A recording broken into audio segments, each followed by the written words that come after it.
2 minute के अंदर दूर कर दिया।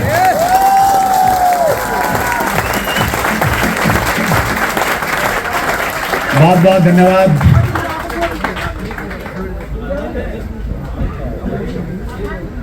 जिंदगी में हर व्यक्ति की इच्छा है कि वो कामयाब हो जाए, उसका नाम हो, उसको शोहरत मिले।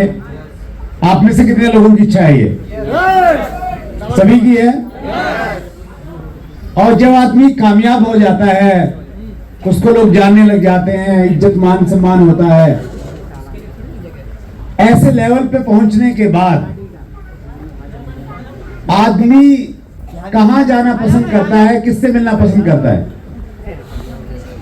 अपने लोगों से? यस और नो? या फरीदाबाद का कोई व्यक्ति कामयाब होके लंदन में जाना चाहेगा उस समय? नहीं, लंदन में शायद कोई जानेगा नहीं, उसका अमेरिका में शायद कोई जानेगा नहीं। वो कहां जाना चाहेगा? अपने लोगों के बीच में वो जाना चाहेगा। और वो चाहेगा कि इससे मेरी कामयाबी की वजह से मेरे शहर का भी नाम रोशन हो, मेरे राज्य का भी नाम रोशन हो, मेरे परिवार का भी नाम रोशन हो। तो ये हर व्यक्ति की इच्छा रहती है। आरसीएम में आने के बाद और स्पेशली चैट विद सुरेंद्रवत्स चैनल को जिस प्रकार से एक अलग तरह की ख्याति मिली, एक अलग तरह का सम्मान मिला, उसके बाद मुझे हिंदुस्तान के लगभग हर राज्य में जाने का मौका मिला।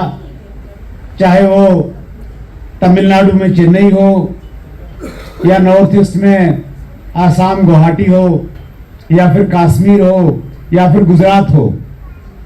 लेकिन मुझे सबसे ज्यादा अच्छा तब लगता है जब मैं किसी ऐसे शहर में जाता हूं जिसके पीछे हरियाणा लगता है।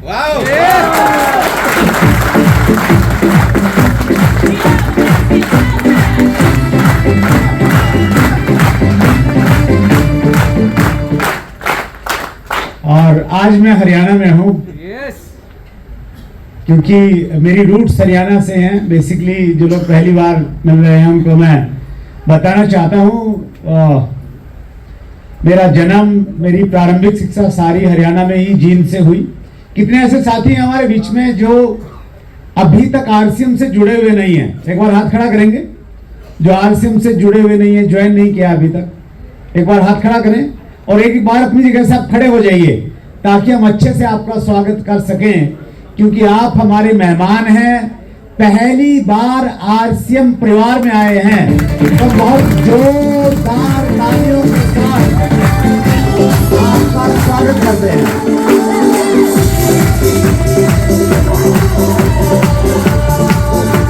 बहुत बहुत धन्यवाद, स्वागत है आप सबका। बैठिए प्लीज। पहली बार जो लोग आते हैं उनमें से ज्यादातर लोग आते नहीं हैं, उनको लाया जाता है। एक बहुत पुरानी फिल्म है, हंसी मजाक की कॉमेडियन मूवी, बिल्कुल एकदम। उसमें मुख्य जो कलाकार हैं वो महमूद और असरानी हैं। जानते हैं आप दोनों को? तो कॉमेडी वाले हैं, तो कॉमेडी है पूरी मूवी में। और फिल्म की कहानी कुछ ऐसी है कि दोनों स्मगलिंग का काम करते हैं, जैसे पुरानी फिल्मों में आपने देखा होगा। और दोनों अपना सामान बेचते हैं, शहर से दूर कहीं पे रहते हैं, सुनसान जगह पे। और दोनों के लोग एक दूसरे लोगों को उनका सामान चुराते हैं। तो उस प्रकार में कॉमेडी रहती है उस सब में। तो एक बार क्या होता है, महमूद के लोग असरानी को पकड़ लेते हैं।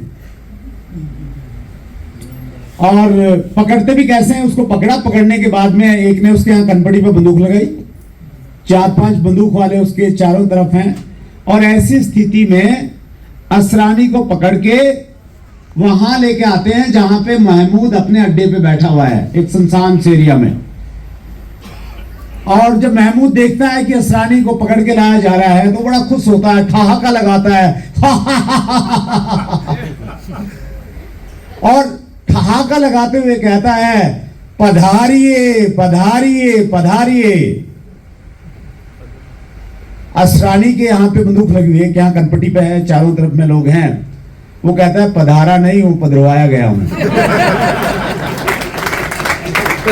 तो आज जो पधारे उनका स्वागत, जो पधरवाए गए उनका विशेष रूप से स्वागत।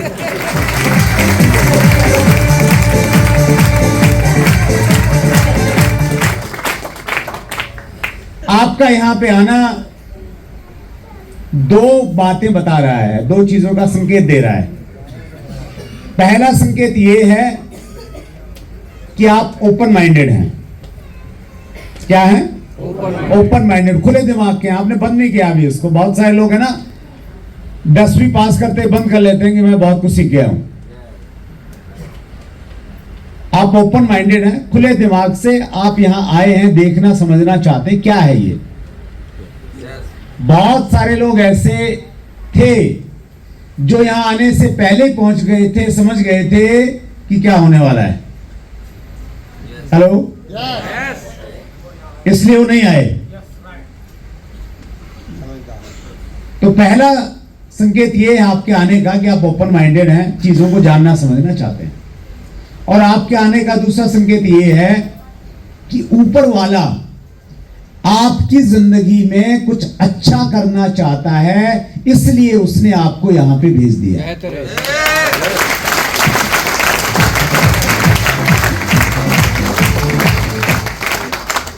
क्योंकि आज की मीटिंग की बहुत जोरदार प्रमोशन की थी। जयप्रकाश जी यहाँ के लोकल होस्ट हैं, बाकी जितने भी सीनियर लीडर हैं यहाँ के, सबने खूब सारे बढ़िया बढ़िया पोस्टर बनाए थे। आपके पास भी आया होगा व्हाट्सएप पे, फेसबुक पे मैंने भी देखे कई सारे पोस्टर कि फरीदाबाद में 3 मार्च को सुबह 11 बजे एक मीटिंग होने वाली है।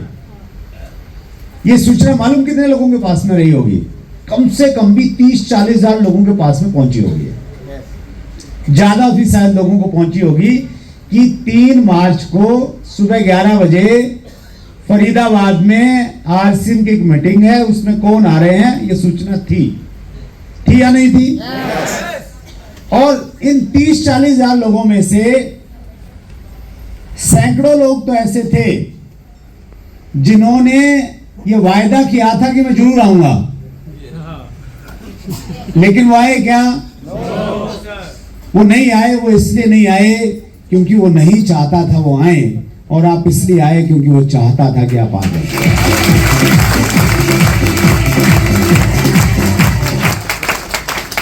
कितने लोग मानते हैं कि उसकी इच्छा के बिना कुछ नहीं होता? आपको विश्वास है? मतलब उसको किसी भी रूप में आप जाने, लेकिन कोई ना कोई तो शक्ति है जो हमें प्रेरित करती है, कुछ ना कुछ उसके कंट्रोल में रहता है, वही बहाना बनाती है। आज से 22 साल पहले, जैसे भी सुशील जी अपनी कहानी बता रहे थे कि वो कैसे आए, ठीक इसी प्रकार से आज से 22 साल पहले मेरे एक दोस्त ने मुझे आरसीएम दिया, और उन्होंने बस इतना सा काम किया, मेरे को आरसीएम में जोड़ के वो छोड़ के चले गए। हेलो,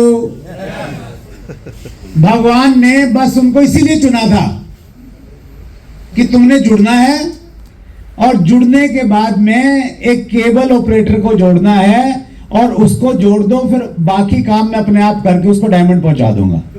ये उसकी मर्जी थी। तो वो बहाने बनाता है, चीजों को इनडायरेक्टली हमारे तक पहुंचाता है। कुछ ऐसा एक शेर है कि यूं तो लाखों बहाने आते हैं उसे जगाने के, खुदा घरों पे दस्तक देने जाया नहीं करते। तो कुछ ऐसी लाइनें हैं। तो बहाने से हमें जगाते हैं, प्रेरित करते हैं। तो इसीलिए उसने आपको चुना है यहाँ पे आने के लिए। आप सबका बहुत बहुत स्वागत है। और फरीदाबाद में बहुत दिनों के बाद आया हूँ, बहुत सारे साथी पहली बार हैं, तो थोड़ा सा मैं अपना परिचय देना चाहता हूँ ताकि आप मेरे से रिलेट करें। सुशील जी ने मेरी तारीफ बहुत ज्यादा कर दी है। आप में से कुछ लोगों को ये संदेह न हो जाए कि मैं मंगल ग्रह से आया हूं, तो मैं आपके उस संदेह को दूर करना चाहता हूं कि बिल्कुल मैं आप जैसा ही हूं। 2 ही हाथ हैं, पैर भी 2 ही हैं, बिल्कुल वैसा ही हूं सब कुछ। आपके बीच से हूं, हरियाणा से हूं, जींद डिस्ट्रिक्ट में मेरा जन्म हुआ, मेरे पिताजी सरकारी स्कूल में अध्यापक थे, हिंदी पढ़ाते थे बच्चों को। मेरी माताजी गृहिणी थी। हम 2 भाई और 3 बहनें हैं परिवार में। जब हम स्कूल कॉलेज में पढ़ते थे, घर पे बहुत ज्यादा पैसा नहीं था, लेकिन उसके बावजूद भी हमारे पेरेंट्स ने हम सबको बड़ी अच्छी शिक्षा दिलाई। मैंने 1996 में 1996 में दिल्ली यूनिवर्सिटी से मैंने पोस्ट ग्रेजुएशन किया, एमए किया संस्कृत में। उससे पहले मैंने राष्ट्रीय संस्कृत संस्थान से शिक्षा शास्त्री यानी बीएड किया था, बैचलर इन एजुकेशन।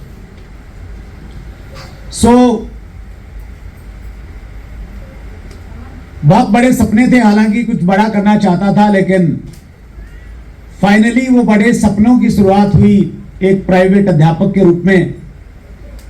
एक प्राइवेट स्कूल मैंने ज्वाइन किया और मेरी पहले महीने की जो तनख्वाह थी वो मात्र 500 रुपया थी। कितनी थी? 500 रुपए से मैंने अपनी जिंदगी की शुरुआत की। 1 साल मैंने नौकरी की और 1 साल नौकरी करने के बाद एक चीज मेरे दिमाग में बहुत स्पष्ट हो गई, अगर मैंने अपने सपनों को पूरे करना है तो नौकरी से मेरे सपने पूरे नहीं हो सकते, मुझे बिजनेस करना पड़ेगा। नौकरी करने वाले कितने लोग हैं हमारे बीच में? देखना चाहता हूं मैं एक बार, जो नौकरी करते हैं, सरकारी, प्राइवेट, किसी भी तरह की। बहुत सारे साथी हैं। फरीदाबाद इंडस्ट्रियल हब है, तो इसलिए जाहिर है बहुत सारे लोग नौकरी करते हैं। मैं आपसे एक बड़ा ईमानदार प्रश्न पूछना चाहता हूं, ईमानदारी से जवाब दीजिएगा। क्या आप नौकरी करके एक लंबी सी गाड़ी खरीद सकते हैं? फरीदाबाद में एक बड़ा सा घर बना सकते हैं? नहीं बना सकते। यह संभव नहीं है। यह संभव क्यों नहीं है? इसलिए नहीं है क्योंकि नौकरी का डिजाइन इसलिए नहीं किया गया है कि हम एक लग्जरी लाइफ जिए, अपने सपनों वाली जिंदगी जिए, अपितु नौकरी का निर्माण इसलिए किया है हम जिंदगी भर अपनी पत्नी के ताने सहते रहे और कंप्रोमाइज वाली जिंदगी काटते रहे।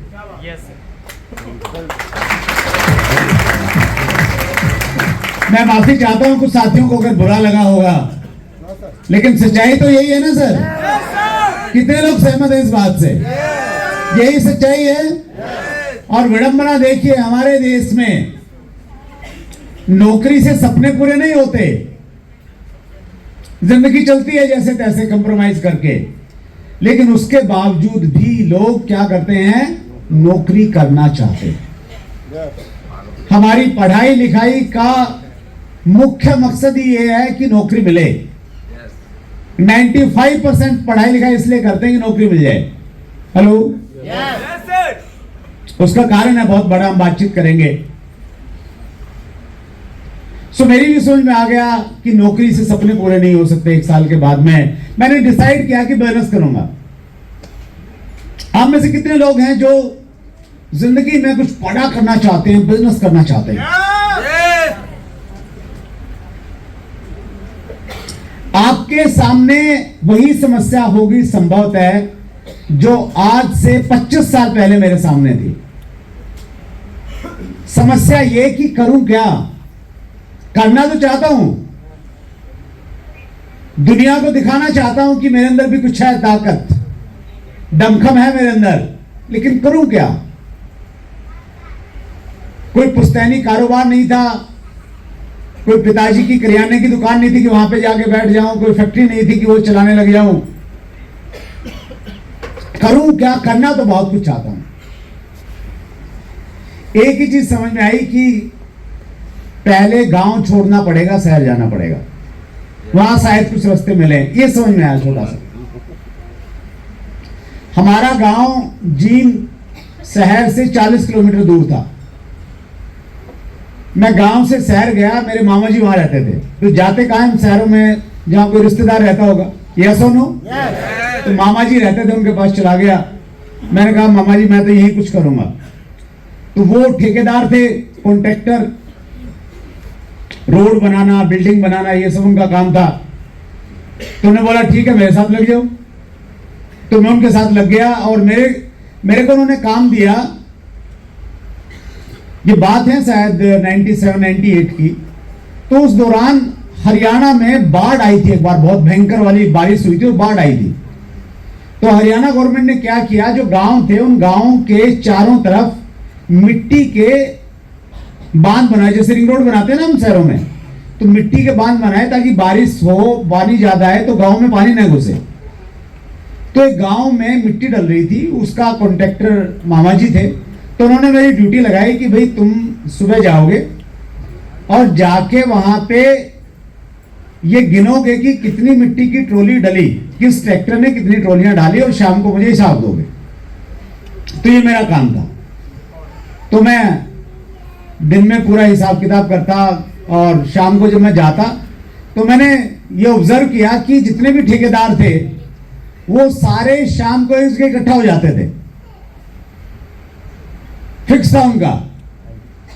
और इकट्ठा होकर क्या करते हैं ठेकेदार, फरीदाबाद में तो मालूम नहीं मुझे क्या करते हैं, और अभी शायद बदल गया होगा जमाना, लेकिन 25 साल पहले ठेकेदार सारे इकट्ठा होकर शाम को पार्टी करते थे, मस्त वाली एकदम। तो वो आज भी होता है, परंपरा निभा रहे हैं लोग अभी भी। अच्छी परंपरा नहीं निभाते, बुरी चलती रहती है अक्सर। तो और मैं चूंकि संस्कृत से पढ़ा लिखा था तो थोड़ा इन चीजों से दूर था। और मेरे मामा जी कहते थे कि देखो बेटा, अगर ठेकेदार बनना है ना तो ये काम करना पड़ेगा, बोले इसके बिना ठेकेदारी नहीं चलेगी। तो एक चीज तो मेरे दिमाग में क्लियर हो गई कि मैं अच्छा ठेकेदार तो नहीं बन पाऊंगा कभी। तो वो ऑप्शन मेरा खत्म हो गया। फिर मुझे लगा मैं क्या करूं। तो वो जहां बैठते थे, उनका बैठने का जो ठैया था वो केबल का एक दफ्तर था। तो मैंने मामा जी को बोला, मैंने कहा मामा जी केबल वाला काम कर लूंगा मैं। तो बोले नहीं नहीं, केबल वाला तेरे से कैसे होगा, तू तो इतना शर्मीला संकोची है, तो तेरे को कौन पैसे देगा। और मेरी हालत ऐसी थी उस समय कि अगर घर में कोई मेहमान आ जाए तो मैं घर से बाहर नहीं निकलता था कि नमस्ते करनी पड़ेगी। मतलब नमस्ते करने में भी ऐसा लगता था कि यार पता नहीं कितना बड़ा काम है, इतनी शर्म आती थी। तो मामा जी ने बोला तू नमस्ते कर नहीं सकता तो केबल का काम क्या करेगा, तेरे को कोई पैसे नहीं देगा। मैंने कहा नहीं नहीं मामा जी, जिद करता ना जैसे बच्चा। तो मैंने ऐसे जिद करके उनको बोला कि नहीं नहीं मैं तो यही करूंगा। तो मैंने केबल टीवी का काम as a cable operator start किया। 1996-97 के आसपास का टाइम था वो। उस समय एक डिसेंटीना आता था, एक छतरी आती थी, 4 फीट बाई 4 फीट का उसका साइज रहता था। और उस समय एक यंत्र आता था जिसको बोलते थे वीसीआर। कितने लोगों ने देखा वीसीआर? क्या बात है, पुराने जमाने के जेलर हैं बहुत सारे। तो नई पीढ़ी को नहीं मालूम होगा वीसीआर क्या था। आप तो मिनट में मोबाइल ऑन करते हो और फिल्म देख लेते हो, गाने सुन लेते हो। तो हमारे यहाँ पे वीसीआर आता था। और ऐसा भी कुछ लोगों को याद होगा, गांव में 5-5, 10-10 रुपए इकट्ठा करके शहर से वीसीआर किराए पे लेके आते थे और लाके फिर पूरी रात 3-4 फिल्म देखते थे, पूरी रात जगते थे कि पूरा निचोड़ देंगे जितने पैसे दिए हैं। कई बार तो रिपीट भी कर लेते थे कि टाइम रह जाता था। तो गाने जरूर सुनते थे। तो वो वाले दौर से हम लोग निकले हैं। तो वीसीआर का बड़ा क्रेज था। तो केबल टीवी में हमारे पास एक वीसीआर था, तो हम लोग उस पर फिल्म दिखाते थे और 2-3 चैनल आते थे उस समय। और बढ़िया काम था केबल टीवी का, नया नया काम था, नई शुरुआत थी। 150 रुपए हम एक घर में कनेक्शन करने के लिए लेते थे। तो लेकिन समस्या ये थी कि वो काम मुझे आता नहीं था। और वहां पहले जो लड़का काम करता था केबल टीवी में, अब उसको लगा कि यार ये बंदा आ गया तो ये तो मेरी छुट्टी कर देगा। वो मेरे को सिखाने के लिए तैयार नहीं। और केबल वाले काम में क्या रहता है कि आप केबल बिछाते हैं, बीच बीच में एम्पलीफायर लगाते हैं सिग्नल को बढ़ाने के लिए। तो वो क्या करता, किसी एम्पलीफायर में जाके सिग्नल कम कर देता। वो सिग्नल कम होता तो आगे सारे टीवी पे वो धुंधली पिक्चर आती। कभी किसी तार में पिन मार देता तो उसमें 2 तारें रहती थी, एक अर्थिंग वाली, एक दूसरी आपस में मिल जाती तो उसमें प्रॉब्लम हो जाती। तो उसमें बड़ा परेशान किया मेरे को, मतलब टिकने नहीं दिया उसने।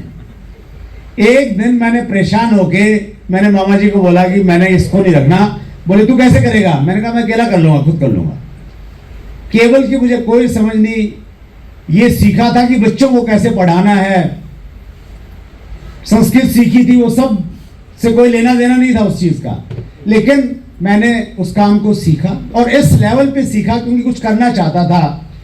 2-3 साल के अंदर अंदर मेरा जो केबल टीवी का नेटवर्क था वो शहर में मेरी गिनती अच्छे केबल ऑपरेटर में होने लगे।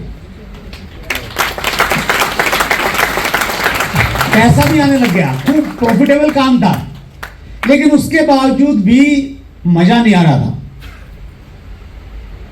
आप में से कुछ लोग हैं ऐसे हमारे बीच में जो पैसा तो कमा रहे हैं लेकिन मजा नहीं आ रहा है। कितने लोग हैं जिनको मजा नहीं आ रहा है? जिंदगी चल रही है, ठीक है, लेकिन मजा नहीं आ रहा है। ईमानदारी से हाथ खड़ा कर। बहुत बढ़िया, मैं बिल्कुल आपकी कैटेगरी में ही था, मुझे मजा नहीं आ रहा था। और बहुत बार हमें कारण मालूम नहीं होता मजा क्यों नहीं आ रहा है, और बहुत बार मालूम भी होता है मजा क्यों नहीं आ रहा है। कुछ लोगों को मजा इसलिए नहीं आ रहा क्योंकि उनके बॉस की नाक टेढ़ी रहती है हमेशा। हेलो, कुछ के दूसरे कारण है। मेरा कारण ये था कि केबल टीवी के बिजनेस में मुझे 2 समस्याएं थी। पहली समस्या ये थी कि उस काम में टाइम फ्रीडम नहीं था। क्या नहीं था? टाइम फ्रीडम नहीं था। दिन रात काम करना पड़ता, दिन में भी करते थे, नहीं अगर तार बिछानी किसी रोड पे, दिन में ट्रैफिक रहता, रात को बिछानी पड़ती थी। रात को मैच चल रहा है, किसी का केबल खराब हो गया, लोग रात को घर पे आ जाते थे कि भैया अभी ठीक करके आओ। तो एक तो प्रॉब्लम ये थी कि अपना सेल्फ का टाइम नहीं था, और दूसरी प्रॉब्लम ये थी उससे भी बड़ी कि वहां पे लोग रिस्पेक्ट नहीं करते थे, मान सम्मान नहीं था। जिस एरिया में मेरे केबल के कनेक्शन थे उस एरिया से अगर मैं गुजर रहा होता किसी अपने पर्सनल काम से भी, लोग पीछे से मुझे आवाज लगाते थे और कहते थे केबल वाले। क्या कहते थे?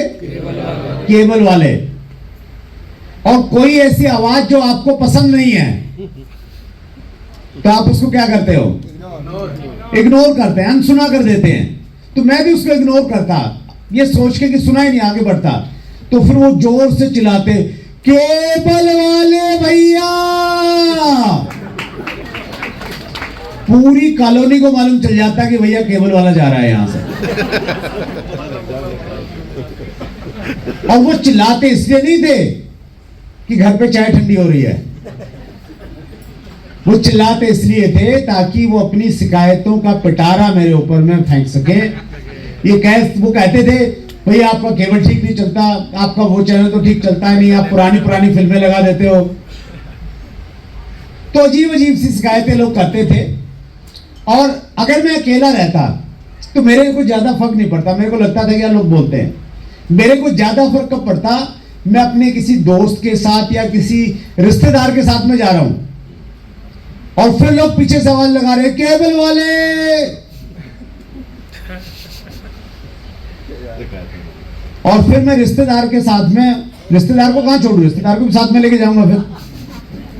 अब वो ये बगैर देखे कि इसका दोस्त है, इसका रिश्तेदार है, वो शुरू हो जाते, वो चीज मुझे बहुत बुरी लगती थी। और जब जब ऐसा मेरे साथ में होता था मुझे लगता था कि यार ये काम नहीं करना और कुछ भी कर लूंगा। कुछ लोगों का ऐसा फील आता है अपने काम को लेके कि यार ये नहीं करना और कुछ कर लूंगा। ईमानदारी से हाथ खड़ा कीजिए, आता है? एक बार जोरदार तालियां बजा लीजिए अपने लिए।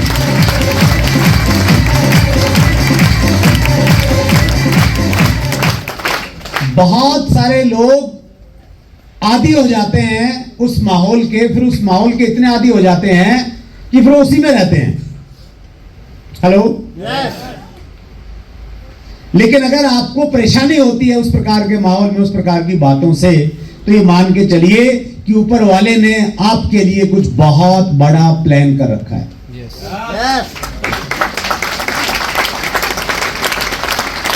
अब समस्या ये थी कि करूं क्या। करना तो चाहता था, वो काम छोड़ना चाहता था, लेकिन करूं क्या, कोई ऑप्शन नहीं था। अब जब ऑप्शन कोई नहीं था तो दिमाग में आइडियाज आते हैं। तो मेरे दिमाग में अलग अलग से आइडिया आते थे। कई बार मुझे लगता कि मैं एक है ना मसाले की फैक्ट्री बना लेता हूं। MDH वाले जो बाबा जी है ना बड़ा पैसा कमा रहे हैं, चलो मैं भी कुछ ऐसा ब्रांड बनाता हूं। तो मेरा एक साथी था दिनेश, मैं उससे बात करता तो उसने मेरा नाम निकाल दिया योजना मंत्री। क्या निकाल दिया? योजना मंत्री, प्लानिंग मिनिस्टर। प्लानिंग बहुत आती थी मेरे दिमाग में, लेकिन फिर समझ नहीं आता यार, पैसा नहीं है, कैसे चलेंगे, कैसे होगा, क्या होगा, फिर छोड़ देता। अगले दिन फिर कुछ मैं बताता उसको। लेकिन एक चीज मानिए आप, जब आपको किसी चीज की चाहत हो जाती है ना, सच्ची लगन लग जाती किसी भी चीज की, फिर परमात्मा आपको वो चीज किसी न किसी रूप में उपलब्ध करवा देता है। यस। और एक बहुत बड़ी लर्निंग मैं आपको याद दिलाना चाहता हूं। 10वीं तक की पढ़ाई कितने लोगों ने की है? 10वीं या 10वीं से ज्यादा? अच्छा, अब सही है, राइट।